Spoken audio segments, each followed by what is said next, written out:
agir donc, sur plusieurs niveaux pour réduire les émissions de CO2. Il y a notamment sur les bâtiments communaux et de la communauté de communes, faire en sorte qu'ils soient gérés correctement, avec asservir le chauffage à de la présence ainsi que la lumière. Au fur et à mesure de travaux de rénovation, prévoir de l'isolation efficace et des systèmes économes en énergie, aussi bien pour le chauffage que pour la lumière et la ventilation. Mais il y a également plein d'autres choses possibles au niveau de la mobilité, de la production d'énergie. Et bien sûr, on n'oublie pas inviter les citoyens à investir eux-mêmes et à engager des travaux pour rénover leurs bâtis, rénover leurs entreprises.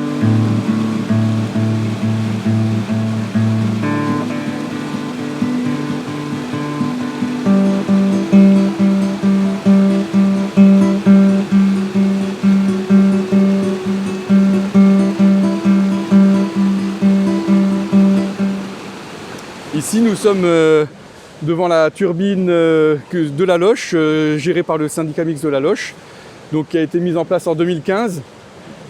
On peut l'entendre derrière. C'est une machine, c'était une première machine expérimentale qui depuis a été multipliée à plusieurs exemplaires, notamment 7 turbines qui ont été mises sur le canal déclassé du Rhône-Rhin. Et une étude montre qu'effectivement il y a encore du potentiel sur la commune de Guebwiller avec une turbine de 48 kW à peu près qu'on pourrait installer très facilement pour un budget d'environ 400 000 €. Alors bien sûr, des aides sont possibles, des études complémentaires sont nécessaires, mais nous aimerions réactiver ce projet. Moi, ce que j'aimerais dire, c'est qu'au niveau local, on peut agir en particulier sur le bâti, effectivement, et qu'on sera prêt à aider les gens dans les détails pour qu'ils puissent mettre en place une amélioration qui sera aussi bien une amélioration de leur confort d'hiver et même, bien sûr, l'été, quand il y a des canicules et tout.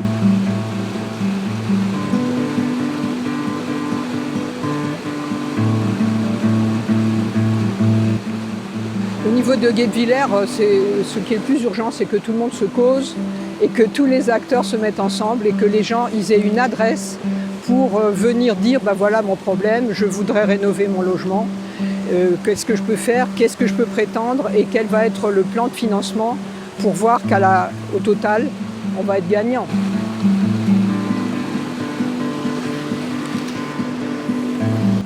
Eh bien, j'ajouterais que sur notre liste Geb à venir, nous avons créé une ambiance de travail dynamique depuis plusieurs mois, divisée en commissions. Donc, lors de ces commissions, beaucoup d'idées apparaissent, que ce soit sur l'énergie et plein d'autres sujets. Tout un chacun qui se sent intéressé par une question qui lui tient à cœur peut se rapprocher de nous, sera intégré aux commissions. Toutes les idées sont les bienvenues. Ensuite, voilà, il y a exposition des idées, discussion, validation. Ça se passe comme ça sur Geb à venir. Et ce que nous envisageons de faire, c'est également, lors de la mandature qui vient, pouvoir intégrer des citoyens, des associations, des usagers, les professionnels compétents sur chaque projet pour que vraiment les projets soient des synthèses de tout ce qui peut se faire de mieux. On a besoin de toutes les énergies positives pour mener à bien les projets locaux. Donc rejoignez-nous.